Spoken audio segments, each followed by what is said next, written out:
Welcome to 502 Sessions. I'm Brian Kirby. My guest today is guitarist and vocalist Nate Lupi. At a young age, Nate knew that music was his passion, and he has been performing at venues and festivals since the age of 11. His repertoire is based in smooth jazz, funk, and blues. Nate was a 2018 finalist in the Ritenhour 6-String Theory International Competition and is a two-time Louis Armstrong Jazz Award winner. He released the blues album Making a Mark in 2017 and is releasing new music within this year. Joining Nate today are Zach Beers on bass and Will Smith on drums. Nate Lupi.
You're calling my name on the telephone, itching for an answer, but I can't get home.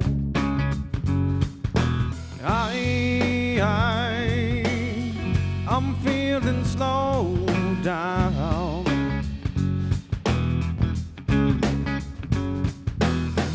Keep walking in the distance, baby. That's the way your life goes. You stood at the door, waiting for me. I didn't waste any time to see. And I know it wasn't real.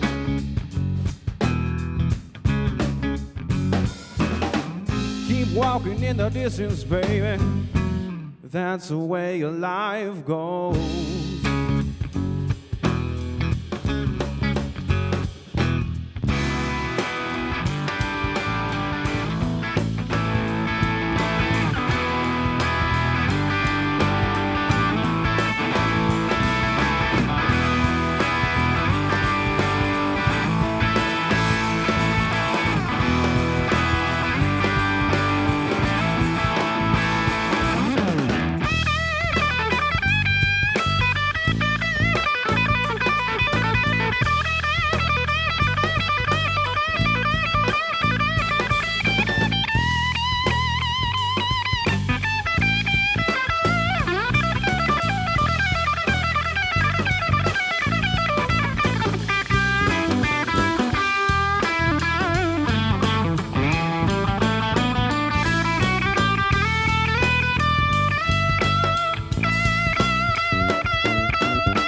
I knew you'd be angry at the things I'd say, and I just knew it was all a game.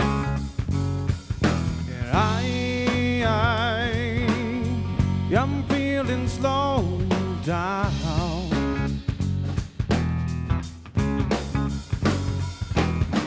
Keep walking in the distance, baby. That's the way life goes.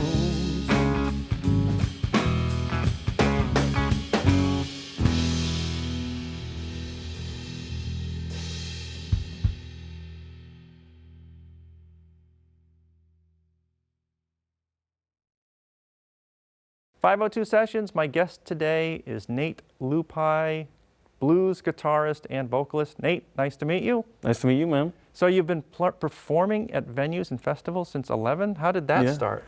I started playing at 10 and had a couple lessons, and then I started learning most of the stuff on my own after that. And then when I turned 11, I got into the Blues in Schools program. Wait, slow down. You got into the what? Blues in Schools program. Blues in Schools program. Yeah. Where was this? In Kent, Ohio. Okay. Yeah. And then in that, it's a small group of people that meet on Saturdays, and we're all kind of young in high school. And I was still in middle school actually, but they let me in to play for that, which was really nice. But I learned a lot from that, you know, playing blues music. And then we played at the Blues Festival, Camp Blues Festival. I did some stuff like that, and then one thing led to another, and I started playing at other venues, making more connections at a young age, and stuff like that. So yeah. So you took a couple of guitar lessons. Yeah. And then you stopped that and just started teaching yourself? Yeah. I just was, yeah. So what was it about the lessons you didn't like, or? Well, I mean, I took some lessons, you know, kind of on the basics, and then I did, you know, a lot of the theory, you know, stuff like that. Okay. A lot of stuff on my own, and then now going to Berklee College of Music, that's where I'm learning, you know, a lot more stuff even over there, you know, which is really nice. When you were coming up through the lessons and blues camp, what'd you call it, blues camp? Blues in schools. Blues in schools camp. So that's sort of like an ensemble that meets on and you guys jam, or was there an instructor for that? There was an instructor for that, yeah, and it was sort of almost like a big band style. I see. Blues, you know, that we did. It was really nice. You got to learn a lot about how you know, venues run and how to set everything up and go to venues, and met a lot of people that at a young age, you know, that really projected more opportunities, more local gigs and stuff like that. Yeah. So it wasn't only about the music, it was also about the production part and how to promote yourself as an artist? Yeah. Well, that's interesting, because a lot of times that's missing from lessons. Yeah. Of course, you wouldn't talk about that in a lesson. Right. But for blues in schools, I guess if they're approaching it as you guys were a band, so to speak. Yeah. And this is how you promote your band. So they were telling you also how to go into a club and set stuff up, or? Yeah, we would learn how to rehearse. You know, that was a big thing. Learn how to rehearse. You know, efficiently, not waste time. Right. Yeah. Exactly. Yeah. You know, which is really important. Yeah. Stuff like that. And when you were doing blues in schools, were you doing blues standard repertoire? So you learned a bunch of. Yeah, stuff like Sweet Home Chicago, like the Blues Brothers stuff, you know, and Etta James, you know, stuff like that. And, just all kinds of different standards and stuff like that. And then we would perform that at small, you know, venues. And then we would always play at the Canton Blues Fest, you know, every year, which was always really nice. And then you make connections there and stuff like that, you know. So were you singing at the time, or mostly? So you have lead. So you're doing your own thing here. You're doing your rhythm guitar. You're doing lead guitar. Yeah. And then you have one vocal tune. Yeah. But most of it's instrumental. So I imagine at blues in school, it was a bigger. You probably had some rhythm guitar, lead. And what was your focus there? Did everything switch around so you learned everything? I was in it for about 3 or 4 years, and when I first started, you know, I was just playing, you know, some rhythm guitar stuff, and then the next year I started playing a lot more, you know, lead stuff. Right. Okay. And then the year after that, I started singing, doing stuff like that, and really understanding how to be a front man in person, and how that works. And then it just kind of everything unfolds through there, you know. And then when I was in high school, I was in jazz band and learned a lot from there. I loved that. That was the best thing of high school. Would have been jazz band, you know. Really learned a lot. And then just continuing and going to venues and open mic nights, I met Matt Corey, which he used to open up for Dave Matthews Band. Okay. So then I started making connections from him, and then through him I met people like Rick Ward and Billy Beck from the Ohio Players, which is like a 70s funk band. So then, yeah, I just, and genre-wise for me, it was always blues and then straight jazz, nothing in between. And then I met Tony Watson, which is like smooth jazz, and does a lot of that stuff. So that's kind of where I'm shooting for to continue going to smooth jazz.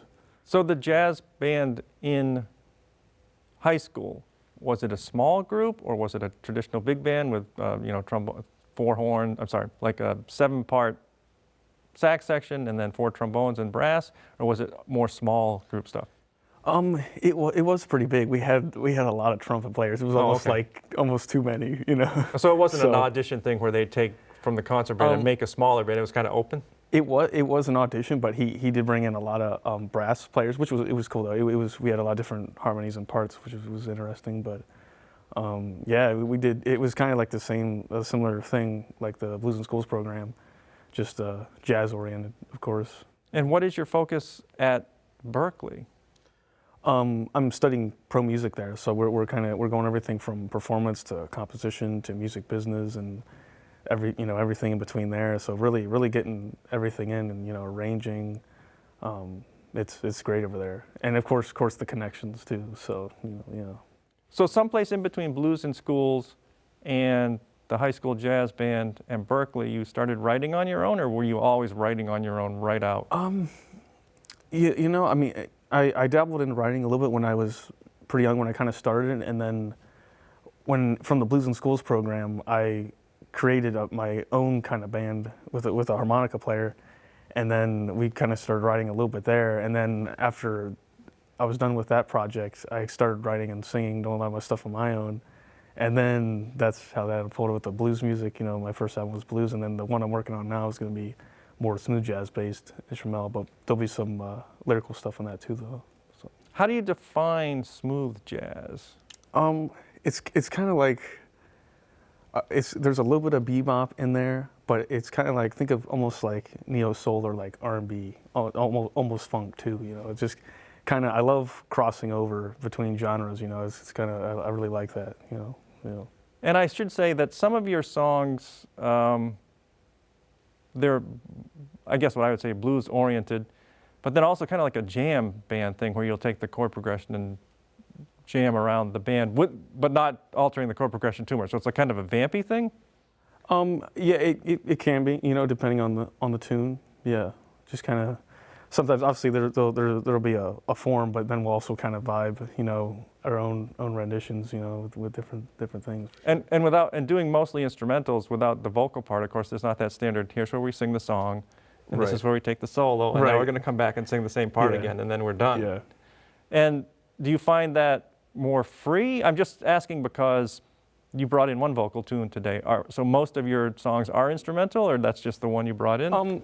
For today, I kind of wanted to go shoot for more instrumental, just because that's some of the newer stuff I've been writing. Okay. And then I do have quite a few other vocal tunes, but I wanted to showcase some other new instrumental stuff today. Yeah. And how did you meet your bandmates? Are they all from Berkeley, or they came with you from Ohio? They're actually, they're all both from Berkeley. The drummer is actually my roommate, which is kind of cool. So that was kind of nice. And then the bass player was right down the hall from our room. So that's the nice thing about Berkeley is you got connections everywhere. So Blues in Schools, jazz band, and Berkeley. So when you get to Berkeley, I imagine it's a whole mess of theory and stuff you hadn't probably thought about before, right? Yeah. I mean, it's like before you get here, you already know quite a bit. You know how a lot of stuff works, but then you come to here, it's like groundbreaking stuff in everything in terms of technology, writing, arranging, how to song forms, different, tons of stuff like that. Playing piano, doing stuff like that, learning, literally everything, and it's all up to you, kind of how much work you want to put in to really, decide kind of your path. When you were writing for the harmonica player, how big was the band? It was you and harmonica and. In that one, it was actually more. We did quite a bit of cover stuff, but we did write like a couple tunes. But yeah, it was more of a bar gig, kind of like either for a wedding or like some clubs around town. And I imagine when you started writing, it's you on guitar, so you're playing an A chord, an E chord, or whatever. You're not really thinking about it too much. And then when you get to Berkeley, you'll say, oh, I have to form a band, and now I have to maybe arrange for horns and things like that. Right, yeah. So that's where did you get some of that theory? And theory by theory, we mean chord scale relationships, things that are going to work to make the arrangement, because you're not just throwing notes down. Right, in harmony, Did you get yeah. that here at Berkeley, or did that come from Blues in Schools and the jazz band? Because when I did jazz band at school, there wasn't much time for us students to be partaking in that part of it. Yeah, really it was for Blues in Schools and jazz band, basically we would go over a little bit of scales, just the basic scales, major, minor scales. So you can improvise. Yeah, and then basically, everybody would know like the 1-4-5, with the standard blues, stuff like that, or like something 12-8, you learn stuff like that. But when you come here, you really take it up a notch and learn everything. You're thrown right into the fire. Yeah, yeah. No, it's good though. It's good. All right, well, let's hear, oh, before we hear some more music, I would be remiss if I didn't say, Nate, so tell me some of your influences. I'm sure people want to know that. Yeah. So as a blues guitarist, I mean, there's no shortage of a variety of blues guitarists from which to draw influences. Well, you know, I started listening to Eric Clapton, Stevie Ray Vaughan, you know, a little bit of influences there. And then Joe Bonamassa, of course, you know, listen quite a bit of him, some influence. Eric Johnson, for sure. I listen a lot of him. And then when it crossed over to smooth jazz, it would definitely be Norman Brown. Norman Brown was a big influence in terms of songwriting, for sure. And from your songs today, which one would you say is the smooth jazz? I would say Soul Food would be for sure that type of vibe. Yeah, it's definitely a different vibe than blues. You know. All right, great. Nate Lupi is here on 502 Sessions. How about some more music? Yeah. All right, great. Thank you very much. Thank you. You're welcome.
502 Sessions, my guest today has been Nate Lupi with Zach Beers on bass and Will Smith on drums. Thank you very much, gentlemen, for coming in. Great show. Thank you. You're welcome. You're welcome.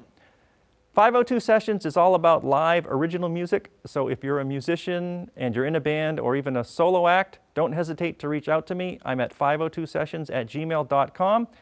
I respond to emails, I check out links, and I do not discriminate against styles. Once again, gentlemen, thank you. Thank you. You're welcome.